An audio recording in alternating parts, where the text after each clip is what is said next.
Just a quick video from me here. Now, I can't believe. I mean, I can believe this is happening, but what I can't believe is that you're going. You go onto Amazon Marketplace, and sellers are resealing games. Okay, now that's not going to be uncommon to some people, especially for maybe some old Super Nintendo, N64, perhaps GameCube and stuff. You do see a lot of that going on, but you certainly don't really see it with Xbox 360.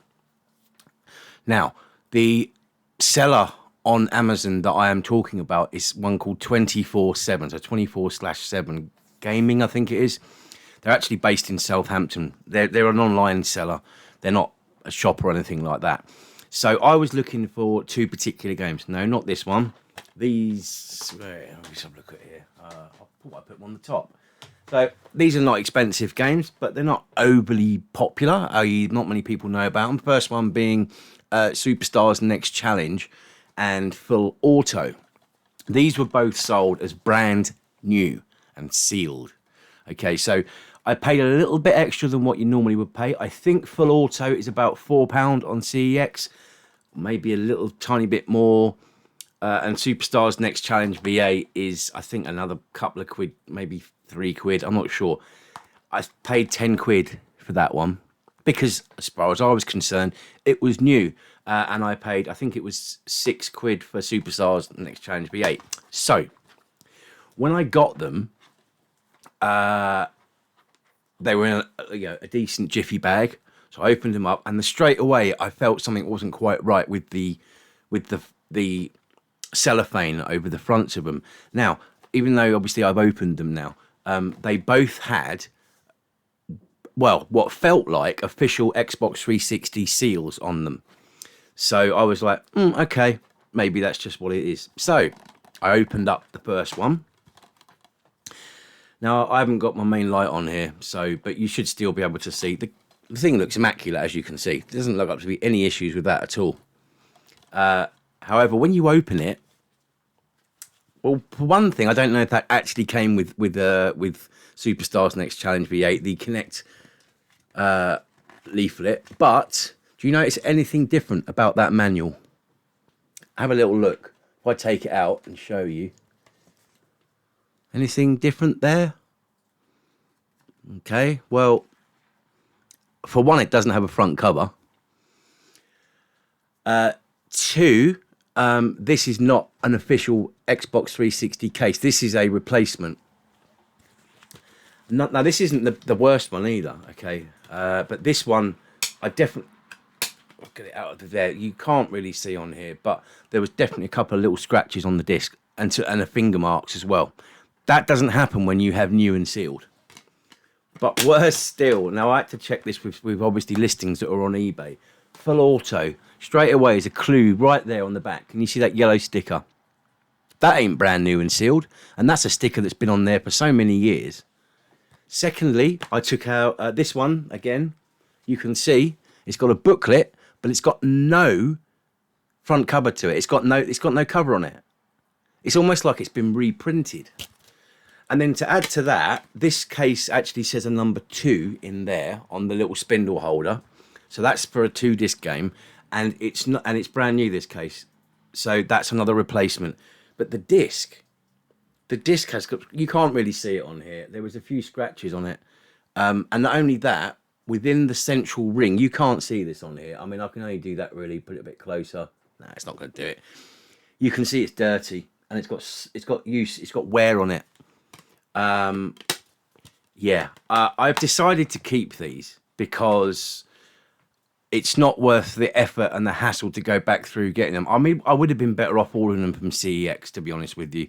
But when you see something sold as new, well, what can you say? You expect what you're paying for. So I gave the seller a 1 star, and I actually put the comment in the comments in that particular review, saying that I am a game collector. I know what a reseal is, and those are reseals.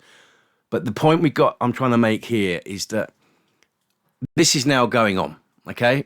The 360 is going to, I don't like to use the term explode explode in prices, but things are definitely going up. And I think people are aware of this. Now, I did a bit of research online to try and find where you can buy effectively fake Xbox 360 seals. I haven't found any yet, but they clearly are out there. And I will find them. And when I find them, I will let you know. I will also let you know what to look out for on an Xbox 360 apparently sealed game. Other than you actually getting your hands on it, it's going to be very difficult to tell. The other thing I didn't really mention was, but with the inlay here, so the inlay of here, that's dirty on the inside. It's without a doubt a reseal. Not happy with that seller at all. But when you look at that seller on Amazon, you'll see that someone else has had the same issue as I did, which is a game that was resealed and sold as brand new. This is completely unacceptable. We know it goes on for older systems, but now it seems to me that the Xbox 360 has been targeted as well. How prevalent this is, I don't know. But if it's going on for the Xbox 360, it's without a doubt going on for the PS3. I would imagine it. I don't know how widespread it is, but the fact is, if you're looking for new stuff on Amazon, so I wanted a couple of sealed copies, basically. That's what I was after. I would check first, look at the reviews. That is generally what you would do on eBay, but you don't generally think about that with Amazon. I could send those back and get my money back, but they're not in terrible condition by any means, the discs. But if someone, let's say full auto went up to 50, 60 quid, I ain't going to get that if I sell it, because it's a reseal. It doesn't have what looks like, it feels like a good quality manual, but it hasn't got the cover on it. I mean, crikey. And worse still, the seller hasn't even come back to me saying, we're terribly sorry for this. So I'm just putting it out there now. On Amazon, the Amazon Marketplace, there is a seller called 24/7, so that's 24/7 Gaming. They are based in Southampton. Their address is all over it anyway. And if you look up on Company's House, you can find them, which they've got a separate address. So either way, and their names, so it's easy to call them out. But I ain't going to give their name out on here. What's that? That's doxing, isn't it, effectively, and stuff. It's there. It's there. And I think that they should be ashamed of themselves, to be perfectly honest with you. I am not pleased with resealing 360 games, especially cheap ones. Just to make, it's obvious what's going on there. Let's reseal some games that are about 2 to 3 quid potentially on CEX, a little bit more maybe on eBay, and let's get an extra 5 to 10 quid per game. What is it? Who was it? The Shaman, wasn't it? That said, naughty, naughty, very naughty. Anyway, I'm going to leave that there just for you. So that's a bit of information, right? I'm fucked off about it. I don't care about swearing. Some other people do care about swearing when they're on their YouTube channel. I personally don't. I think there's a correct time and a correct place to say I'm pissed off. So keep an eye out for this type of thing. Be extra vigilant, because this is going to be becoming more prevalent as the years now tick on for 360 and PS3. Anyway, that's it from me. Rant over. I'll see you soon, okay? Take care.